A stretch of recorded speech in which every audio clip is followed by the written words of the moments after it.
fait, c'est son rôle, le paradigme. Parce que l'habitude étant installée, de la même manière qu'elle prend du temps pour s'installer, de la même manière, il faut prendre du temps pour la désinstaller. Et c'est un réflexe de défense. Dès qu'une chose n'est pas conforme à votre paradigme, vous la rejetez automatiquement. C'est un automatisme. Maintenant, il faut se battre contre cette nature-là. C'est comme si vous voulez par vous-même mettre votre main dans du feu. Ou vous avez quelqu'un a été blessé, il faut lui couper le pied. Est-ce qu'il peut se couper le pied lui-même? C'est tellement douloureux qu'il ne va pas pouvoir. C'est contre nature que de se faire du mal. Et donc il faut beaucoup d'efforts pour aller contre ça. Donc si vous n'avez pas une forte volonté, si vous n'êtes pas très conscient de ce que c'est et l'impact sur vous, vous allez demeurer dans votre paradigme. Parce que votre réflexe de défense, votre subconscient va avoir tendance à vous protéger en vous disant c'est mauvais, c'est pas adapté, donc on ne peut pas l'accepter. Il faut se battre contre ce système-là pour le reprogrammer.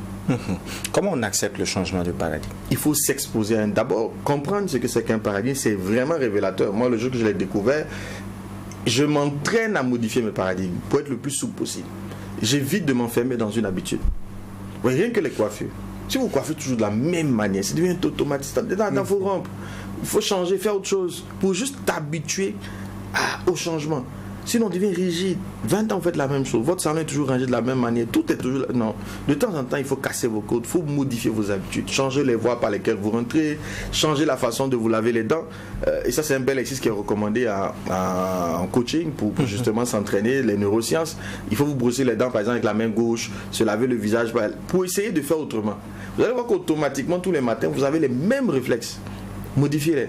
Entraînez-vous à les modifier juste par des petites choses pour que votre cerveau s'adapte à des changements. Sinon, il devient très rigide.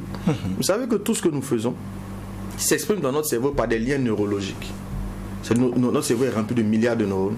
Et tout ce qu'on fait crée un lien neurologique. Et c'est pour ça que ça devient facile à faire. Apprendre une nouvelle chose est compliqué.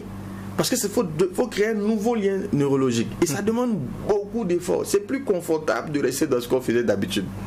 Donc cet effort de changement-là, si on n'entraîne pas son cerveau, son subconscient à de la souplesse, quand des changements doivent se produire, ça devient extrêmement compliqué pour nous de le faire.